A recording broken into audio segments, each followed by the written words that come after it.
The Golden State Warriors are staying in the hunt, and two unexpected players have been the X Factors. The Doc Rivers hire might be failing already for the Milwaukee Bucks, and Malachi Flynn now has a greater career high than Paul George, Magic Johnson, and Kawhi Leonard.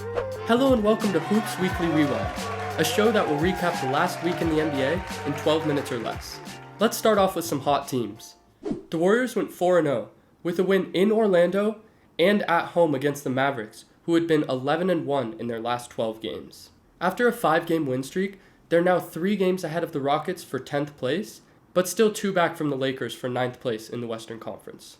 Without Jonathan Kuminga, Moses Moody had an efficient 12 points and 4 rebounds per game, and the Warriors were an average of plus 8.5 when he was on the court. They also have a rookie that's been playing some very impactful minutes, who I'll talk about in the awards segment. The Los Angeles Lakers are also playing very well, as they finished 4-1. While they didn't face any really tough teams, all 4 of their wins were on the road, and LeBron is playing really efficient basketball, averaging 25, 8, and 9 on 60% from the field and 3. Rui Hachimura has been their X factor. He's averaged about 20 points these last 5 games. The Miami Heat went 3-0, and they beat teams by an average of 27.3 points. They are currently in 6th place out of the play-in, but they're tied with the 7th place Indiana Pacers in the East.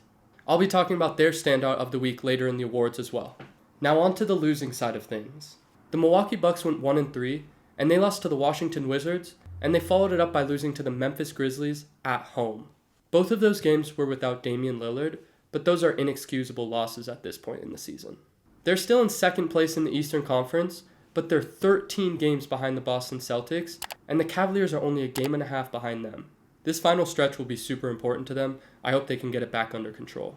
The New Orleans Pelicans also went 1-3, with all 3 losses coming at home. The difference is that they played a very tough schedule, as they lost to the Celtics, Suns, and Magic, and beat the Bucks. But they fell into the play-in, as they're currently the 8th seed, only a game and a half ahead of the Lakers, but also only half a game behind the Mavericks for 5th place in the West. I still believe in this team if they go into a playoff series healthy. Now for the worst of the worst, the Toronto Raptors have lost 15 straight games. That's all that needs to be said. Next up, the best games and performances of last week. The New York Knicks took on the San Antonio Spurs, and Jalen Brunson had an efficient 61 points, 4 rebounds, and 6 assists. Yet Victor Wembanyama had 40 points, 20 rebounds, 7 assists, was 60% from the field, and finished off the game with a dagger in overtime, as the Spurs won 130-126. This was an awesome duel between a great player, Jalen Brunson, and likely the next up-and-coming superstar in Wemby. I've said it over and over again, but watch out for the Spurs and Wembanyama once they get a team around him. One of my notable player performances was when Jalen Johnson had 28 points, 14 rebounds, 11 assists, and 5 steals plus blocks, in a win over Detroit 121-113. Believe it or not, this was not even the best performance of this game, but I'll get to that later. While there were some crazier stat lines last week, I just really love Jalen Johnson's game, and I want to give him the shine that he deserves. Moving on to my Hoop Aesthetics Weekly Awards. The Rookie of the Week was Trace Jackson Davis from the Golden State Warriors. They went 4-0, and he averaged over 9 points, just under 10 rebounds, 2 assists, over a steal and block per game in 28 minutes. He's the other X factor alongside Moses Moody that I mentioned earlier, and he's a great rebounder, lob threat, rim protector, and overall just provides a ton of energy for the Warriors. I loved him coming out of Indiana, so I'm happy he's been able to contribute already. My surprise player of the week is Malachi Flynn from the Detroit Pistons. The Pistons went 1-3, of course, but he averaged a very efficient 19 points, 4 rebounds, and 2 assists. The game that inflated these numbers was an all-timer from Malachi. Versus the Hawks, in the same game that Jalen Johnson had his efficient triple-double, Malachi Flynn dropped 50 points, 6 rebounds, 5 assists, and 3 steals on 72% from the field and 5 of 9 from 3 in just 34 minutes. Off the bench. What an insane stat line, and no player has ever scored 50 with a lower career scoring average than Malachi Flynn. He averages just 5.2 points in his career so far. He also now has a higher career high than players like Paul George, Kawhi Leonard, Shai Gilgeous-Alexander, Scottie Pippen, Kevin Garnett, Chris Paul, and Magic Johnson, among many others. The Pistons are his 3rd team this season, so maybe this team will finally jump him into an actual rotation spot. My Western Conference Player of the Week was Devin Booker from the Phoenix Suns. The Suns went 3-1, and Devin Booker averaged 31, 3 rebounds, and 8 assists. And he did it very efficiently. One performance in particular stuck out when he dropped 52 points, 3 rebounds, 9 assists on 68% shooting, and he went 8 for 16 from 3 in a win against the New Orleans Pelicans. When Booker's on, there is no one that can stop him. In my opinion, he has the smoothest game in the entire league. My Eastern Conference Player of the Week and the Miami Heat standout is Terry Rozier. The Heat went 4-0, and he averaged just about 28 points, 4 rebounds, and 4 assists.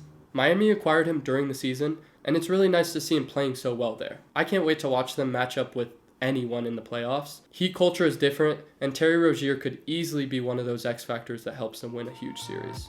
Now just for some miscellaneous NBA news. Nikola Jokic is a huge fan of the NC State standout, DJ Burns. Here's a video of him talking about DJ. He's amazing. He's amazing. Yeah, I think he's so skilled. Especially lefty. I like the lefty. And seems like little teammates like to play with him. So gotta be a good guy. NBA teams averaged under 20 free throw attempts per game in the month of March, the lowest since 1950. While I saw way too many people get hacked with no calls last month, I would love if the NBA got rid of those soft fouls that they love to call, and I think this is a great start to that.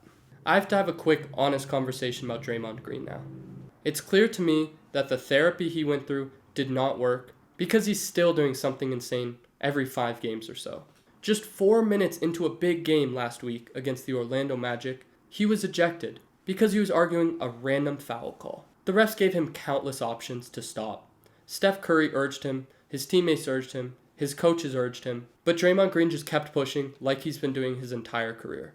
Steph Curry is over his and it's really sad because Draymond is and was a great basketball player. But all of these crazy things and his inability to control his emotions are absolutely going to affect his legacy. I feel bad for Steph. He's such a competitive guy, and Draymond's just not as bought in as he should be. Something needs to change with him.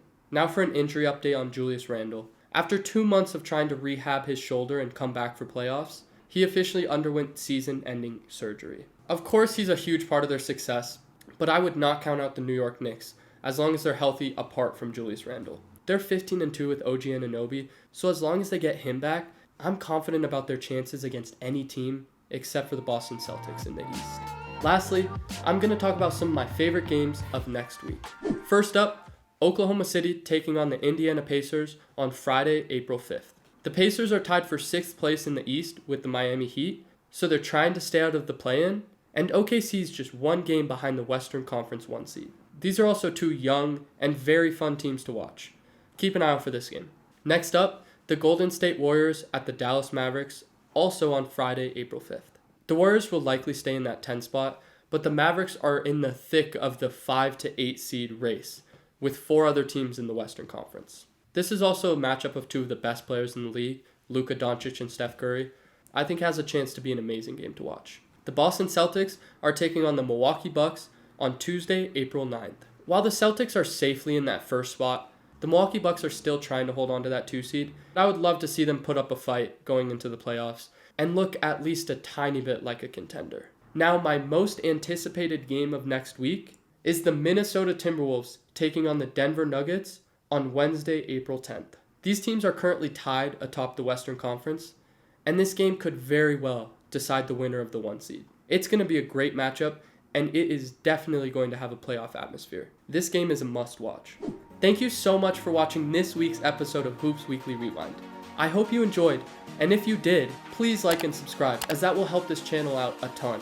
And I'll be back next week for another NBA breakdown.